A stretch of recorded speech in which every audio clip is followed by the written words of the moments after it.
अस्सलामुअलैकुम dear students.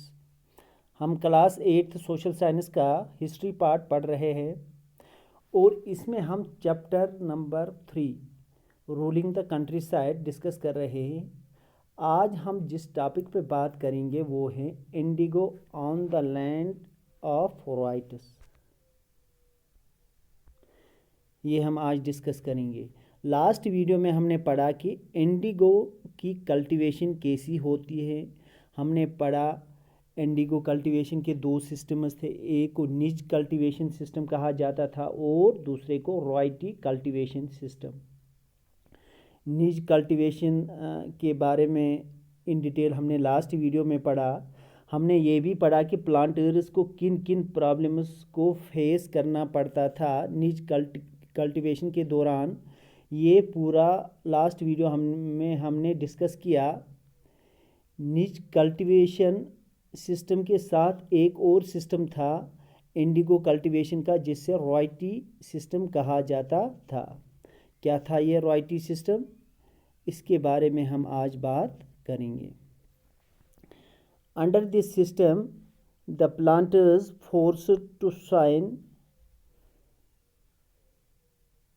forced the writers to sign a contract, an agreement, SATA.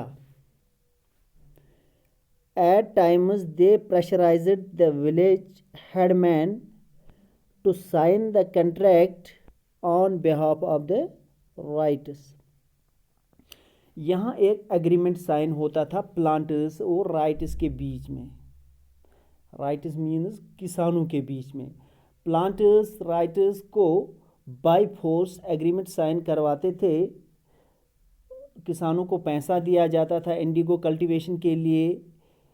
Planters किसानों से direct contact करने के बजाय क्या करते थे, विलेज के उस गांव का जो हेडमैन, जो मुखिया होता था, उसके पास जाते थे और उससे वो एग्रीमेंट साइन करवाते थे on behalf of the farmers.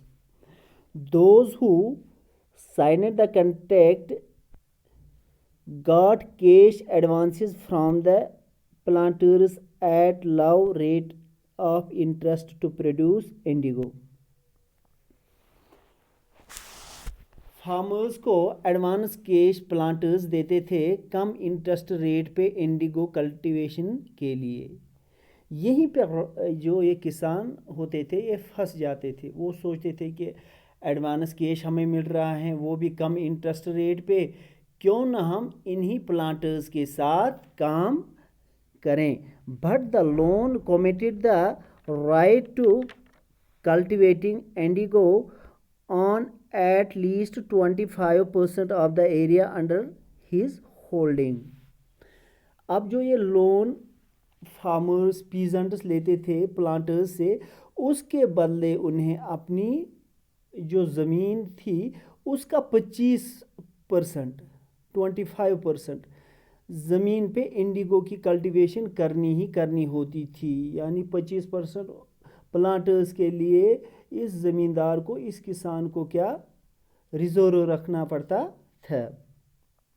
The planter provided the seed and the drill while the cultivators prepared the soil, sowed the seed and looked after the crop. यहाँ पे क्या होता था, प्लांटर जो होता था वो सीड और ड्रिल प्रोवाइड करता था किसान को, और बाकी सारा काम किसान को करना पड़ता था। यानी ज़मीन को तैयार करना, उसमें बीज डालना, उसकी देखभाल करना तब तक जब तक वो तैयार हो जाए। यानी यहाँ ज़मीन ज़्यादा बर्डन जो पड़ता था वो पीजेंट के ऊपर, वो राइट के ऊपर, वो इसी फार्मर के ऊपर पड़ता था।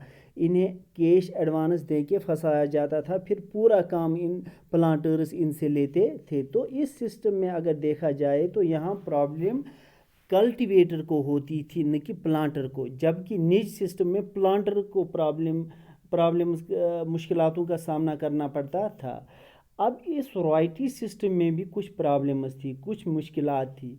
क्या प्रॉब्लम्स थी इस रॉयल्टी सिस्टम में यहाँ किसानों को अपनी 25% ज़मीन 25% लैंड रिजर्व रखनी पड़ती थी इंडिगो कल्टीवेशन के लिए, क्योंकि उन्होंने प्लांटर्स से लोन लिया होता था। इस तरह से इन्हें प्लांटर्स की बात माननी पड़ती थी। दूसरी प्रॉब्लम क्या थी? दूसरी प्रॉब्लम इस सिस्टम में ये थी कि ये फार्मर्स जो इंडिगो प्रोड्यूस करते थे अपने खेतों में, इन्हें इसकी कीमत बहुत कम मिलती थी। इसके बाद एक और प्रॉब्लम इस रॉयल्टी सिस्टम में ये थी कि जो ये लोन होता था ये कभी ख़त्म ही नहीं होता था, क्योंकि इन्हें फसल की किसानों को फसल की इतनी कम कीमत मिलती थी जिससे इस लोन को कभी ख़त्म ही नहीं कर सकते थे। Planters, after the harvest, a new loan was given to the right, and the cycle started all over again. ये लोन लेके फसल तैयार करते थे, वो इन प्लांटर्स को देते थे, फिर इनको लोन लेना पड़ता था, यानी ये लोन का साइकिल कंटिन्यू चलता रहता था। So the planters usually insisted that indigo be cultivated on the best soils in which peasants prefer to cultivate rice. अब प्लांटर्स क्या करने लगे, ये थोड़े और सख्त होने लगे, क्योंकि इनका अपर हैंड था। अपर हैंड इस वजह से था कि इन्होंने पैसा दिया होता था एडवांस इन फार्मर्स को कि अब कि आपको इस ज़मीन पे इंडिगो की कल्टीवेशन करनी है। ये प्लांटर्स किसानों को कहते हैं कि जो ज़मीन किसानों ने अपने राइस कल्टीवेशन के लिए रखी होती थी, यानी किसानों के पास जो फर्टाइल लैंड होती थी वो ये रखते थे जो अपनी इनको राइस की काश्त करनी होती थी उसके लिए। अब प्लांटर्स इन्हें कहते हैं कि आपको इसी लैंड पे, इसी जो आपके पास ये राइस कल्टीवेशन के लिए आपने ज़मीन रखी है, इस पे आपको इंडिगो की कल्टीवेशन करनी है। बाय फोर्स इनको मजबूर किया जाता था।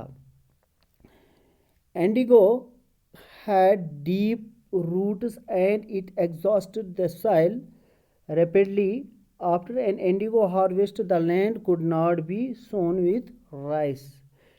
यहाँ क्या होता था, इंडिगो हार्वेस्ट करने में ये प्रॉब्लम रहती थी कि इसके डीप रूट्स होते थे, और ये डीप रूट्स ज़मीन के जो ज़रखेज़ियत होती थी, फर्टिलिटी होती थी, इसको ख़त्म करती थी, एग्जॉस्ट करती थी। और जब इंडिगो की कल्टीवेशन किसी ज़मीन में की जाती है तो वो फिर राइस कल्टीवेशन के लिए मौजू नहीं रहती थी, क्योंकि इंडिगो कल्टीवेशन से उस लैंड की फर्टिलिटी ख़त्म हो जाती थी। तो इस तरह से इस सिस्टम में भी कुछ प्रॉब्लम्स थी, खामियां थी।